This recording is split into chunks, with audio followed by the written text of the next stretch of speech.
భద్రాద్రి కొత్తగూడెం జిల్లాలో పర్యాటకానికి విస్తృత ప్రచారాన్ని కల్పించేందుకు నిర్వహించే ఏరు 2025 కార్యక్రమంలో భాగంగా కలెక్టర్ జితేష్ వి పాటిల్ పాల్వంచ శ్రీనివాస్ గిరిని సందర్శించారు. అధికారులు, క్రీడాకారులు, యువత, విద్యార్థులతో కలిసి మెట్ల ద్వారా కొండని చేరుకున్నారు.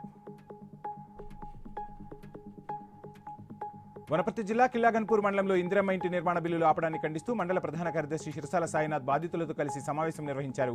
ఇంటి పర్మిషన్ కోసం గ్రామ పంచాయతీ అధికారులు బాధితులతో డబ్బులు వసూలు చేశారని ఆధారాలు చూపిస్తూ విమర్శించారు. 2024-2025 సంవత్సరానికి సంబంధించిన కేసుల వివరాలను జిల్లా ఎస్పీ స్నేహ మెహ్రా వెల్లడించారు. 2024 సంవత్సరంతో పోల్చుకుంటే 3.31% పెరిగాయన్నారు. నేరాల నియంత్రణలో కీలక చర్యలు తీసుకుంటున్నామని తెలిపారు ఎస్పీ. శ్రీ సత్యసాయి జిల్లా ఓబుల్రెడ్డిపల్లి గ్రామంలో సుబ్బమ్మ ఇంట్లో గ్యాస్ సిలిండర్ పేలింది. గ్యాస్ లీక్ కావడం వల్లే ప్రమాదం సంభవించినట్లు స్థానికులు తెలిపారు. తమ కుటుంబాన్ని ప్రభుత్వమే ఆదుకోవాలని బాధితురాలు వేడుకుంటోంది. ఎన్టీఆర్ జిల్లా పెనుగంచిప్రోలు నుంచి జగ్గేపేట వరకు జరగనున్న దేవతామూర్తుల ఎద్దులబండి ఉత్సవాల కోసం పోలీస్ స్టేషన్లో లాటరీ నిర్వహించారు. మొత్తం 11 మందికి దేవతామూర్తులను ఎద్దులబండ్లపై తీసుకెళ్లే అవకాశం లభించింది. ఎన్టీఆర్ జిల్లా మైలవరం నియోజకవర్గం పుల్లూరు గ్రామ పరిధిలో పోలీసులు కార్డన్ సెర్చ్ నిర్వహించారు. ఇందులో భాగంగా సరైన అనుమతి లేని 65 వాహనాలను సీజ్ చేసినట్లు సీఐ చంద్రశేఖర్ తెలిపారు.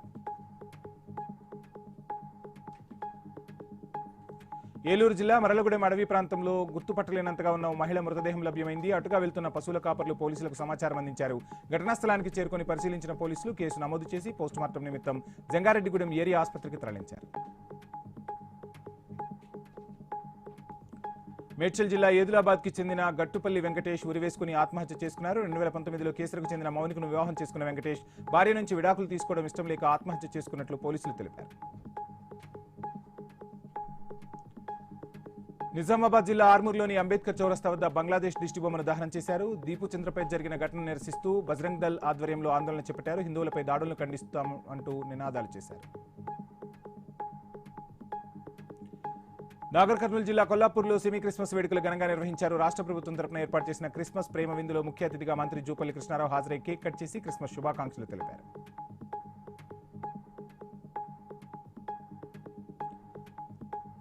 ప్రకాశం జిల్లా సింగరాయకొండలో నడిబొడ్డున డంపింగ్ యార్డ్ ఏర్పాటు చేయడం పట్ల దుర్వాసన భరించలేని పరిస్థితి ఉందని స్థానికులు ఆగ్రహం వ్యక్తం చేస్తున్నారు. దీనిపై అధికారులు వెంటనే జోక్యం చేసుకుని డంపింగ్ యార్డ్ను తొలగించాలని డిమాండ్ చేశారు. బాపట్ల జిల్లా అద్దంకిలో ఏర్పాటు చేసిన సెమీ క్రిస్మస్ వేడుకల్లో మంత్రి గొట్టిపాటి రవికుమార్ పాల్గొన్నారు. పాస్టర్లకు నూతన వస్త్రాలను అందజేసి ప్రత్యేక ప్రార్థనలు నిర్వహించారు. అనంతరం కేక్ కట్ చేసి అందరికీ క్రిస్మస్ శుభాకాంక్షలు తెలియజేశారు మంత్రి. అల్లూరు జిల్లా గండిపోచమ్మ పర్యాటక ప్రాంతం నుంచి పాపికొండల విహారయాత్ర కోసం ఏర్పాటు చేసిన కొత్త వారాహి బోటును మాజీ ఎమ్మెల్యే జక్కంపూడి రాజా ప్రారంభించారు. అత్యాధునిక సాంకేతిక టెక్నాలజీతో బోటు ఏర్పాటు చేసినట్లు యాజమాన్యం తెలిపింది. నిజామాబాద్ జిల్లాలో చలి తీవ్రత చాలా ఎక్కువగా ఉండడంతో ఓ వ్యక్తి తన పెంపుడు కుక్క రిక్కీకి దుప్పటి కప్పి ఉంచిన వీడియో ఇప్పుడు నెట్టింట వైరల్ అవుతోంది. మనుషులకే కాదు జంతువులకు కూడా చలి నుంచి రక్షణ కల్పించాలని పేర్కొనడంతో వీడియో వైరల్గా మారింది. శ్రీకాళహస్తిలోని జ్ఞానప్రసూనాంబ సమేత వాయులింగేశ్వర స్వామివార్లను టెన్నిస్ క్రీడాకారిణి పివి సింధు దర్శించుకున్నారు. కుటుంబ సభ్యులతో కలిసి ప్రత్యేక రాహుకేతు నివారణ పూజలు చేశారు. వేద పండితులు ఆశీర్వాదం ఇవ్వగా ఆలయ అధికారులు స్వామి అమ్మవార్ల చిత్రపటాలను తీర్థప్రసాదాలను అందజేశారు. ఈ నెల 30న వైకుంఠ ఏకాదశి సందర్భంగా యాదగిరిగుట్ట పుణ్యక్షేత్రాన్ని దర్శించాలని సీఎం రేవంత్ రెడ్డిని ఆహ్వానించారు. ఆలయ అర్చకులు వేద ఆశీర్వాదం అందించగా ఆలయ ఈవో వెంకట్రావు ఆహ్వాన పత్రంతో పాటు లడ్డూ ప్రసాదాన్ని అందించి సీఎం రేవంత్ రెడ్డిని ఆహ్వానించారు. బాహుబలి రాకెట్ LVM-3 M6 ద్వారా బ్లూబర్డ్ బ్లాక్ 2 శాటిలైట్ ప్రయోగం విజయవంతం కావడంతో ఇస్రో బృందానికి AP deputy CM Pawan Kalyan ప్రత్యేక అభినందనలు తెలిపారు. ఈ విజయం దేశానికే గర్వకారణమని డిప్యూటీ సీఎం పేర్కొన్నారు. అంబేద్కర్ కోనసీమ జిల్లా Mummidivaram police station Amalapuram DSP TSRK Prasad సందర్శించారు. సంక్రాంతి పండుగ నాడు కోడి పందాలు, గుండాటలు, పేకాటలు వంటి చట్ట వ్యతిరేక కార్యకలాపాలకు పాల్పడితే కఠిన చర్యలు తప్పవని డీఎస్పీ హెచ్చరించారు.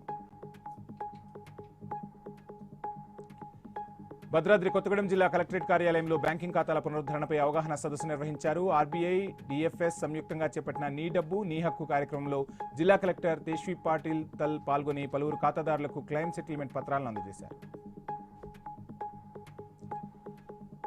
చిత్తూరు జిల్లా బంగారుపాళ్యం మండలం వజ్రాలపురం బోయకొండలో KMT క్రికెట్ స్టేడియంను పూతలపట్టు ఎమ్మెల్యే కలికిరి మురళీమోహన్ ప్రారంభించారు. క్రికెట్ ఆడేందుకు స్థలం లేకుండా ఇబ్బందులు పడుతున్న విద్యార్థులకు, క్రికెట్ ప్రియులకు స్టేడియం నిర్మించడం జరిగిందని ఎమ్మెల్యే తెలిపారు.